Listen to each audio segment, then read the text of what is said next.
প্রিয় দর্শক, আসসালামু আলাইকুম। কেমন আছেন সবাই? আশা করি সবাই ভালো আছেন। আমিও ভালো আছি। আমার আজকের রেসিপি মাছের ডিমের মুচমুচে বড়া।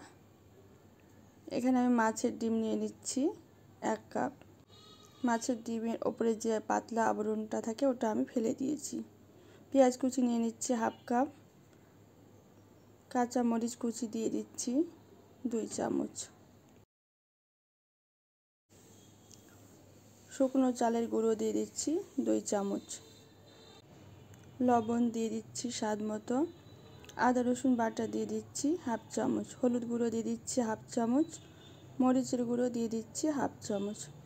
জিরের গুঁড়া দিয়ে দিচ্ছি 1/2 চামচ। এবার সব কিছু ভালোভাবে মিশিয়ে নিচ্ছি। সব উপকরণ ভালোভাবে মিশিয়ে নিতে হবে। গরম গরম ভাতের সাথে এমনি খালি মুখে বিকালের নাস্তায় মাছের ডিমের বড়াটা ভীষণ ভালো লাগে খেতে।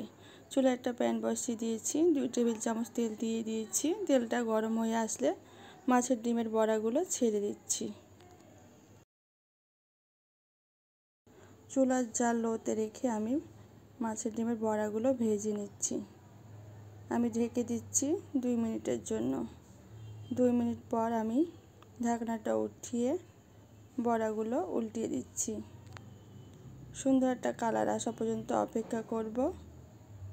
এই তো হয়ে গিয়েছে আমার মুচমুচে মাছের ডিমের বড়া। অনেক মজা হয়েছিল খেতে। আপনাদের কেমন লাগলো আমার আজকের রেসিপিটি কমেন্টে জানাবেন। ভালো লাগলে ট্রাই করবেন। সবাইকে ধন্যবাদ জানাচ্ছি আমার ভিডিওটি দেখার জন্য।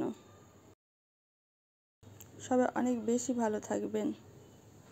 আল্লাহ হাফেজ।